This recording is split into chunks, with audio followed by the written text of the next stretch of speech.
Alright, I'm kind of excited this week. I want to show you my Dutch bucket setup, how we put it together, and what our weekly maintenance consists of. First, we started with a 150 quart cooler that we buried at ground level. Then we set up the decking, and we drilled holes in the top. We set up the deck boards with a 3/4 inch drop. Then we laid out our drains, and we also set up for the buckets. Then we set up our main header and set our individual feed lines in. I picked up as many of these Firehouse sub buckets as possible. They're food grade. We then drilled a 1-inch hole 1 inch up from the bottom. Make sure that the hole's clean and trim out any imperfections that may occur. Now install a 3/4 inch grommet that has a 1 inch outside diameter. Press your 1/2 inch PVC through the grommet. Install a 90-degree elbow and a 1 inch extension piece. Also put a 90-degree elbow on the inside. This helps from stuff going down the drain. I use nylon laundry bags. They're cheap and they have a drawstring on them that you can secure around the outside. These work well. Check your fit and make any adjustments before filling it up with perlite.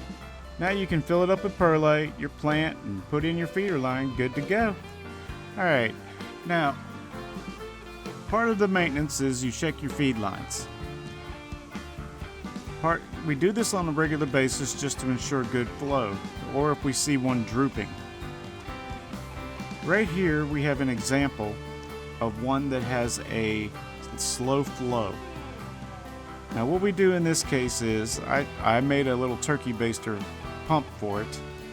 I put some wire ties around it so that it has good pressure, and a little nipple on the end just to fit the little rubber tubing. Put it up to it and one good pump, and there you are. You got good flow. It's ready to go. Next we'll check the reservoir. We do this a couple times a week.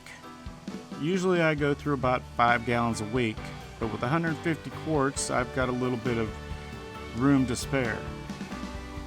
Make sure there's nothing down inside there either.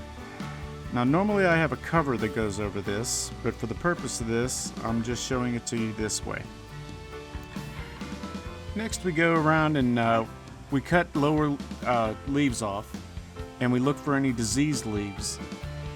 We'll cut these off as we're going along, and we also inspect the plants for any infestation like mites or whatever.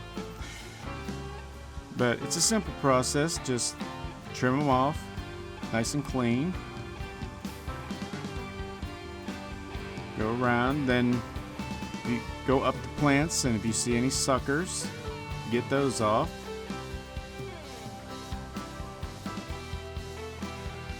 Alright, now then we go around and we're going to do our other maintenance on the plant, which is you let down the ones that are too tall. It's just a simple process of unraveling a little bit of string and then looping it off so that it doesn't come off anymore. And then you put on a clip. Now most of them you just got to put on clips, but sometimes when they get tall you got to let them down. Now last we're going to talk about pollination. Being in a greenhouse, we don't have any bees, so I use an electric toothbrush. This is my buddy Kevin here. And what we do is we just go along and we just lightly bump the flowers. Now I try to bump from different angles, and being as humid as it is down here, you don't see any pollen dropping out. And this is why we use the electric toothbrush mainly. The problem with the hot humidity we have down here is the pollen sticks up in and doesn't want to pollinate the flower. The toothbrush helps that a lot. Well, I hope you enjoyed this video. I'm going to be trying out 13 different varieties, mostly hybrids, and I'll keep you informed on how they did. So please subscribe.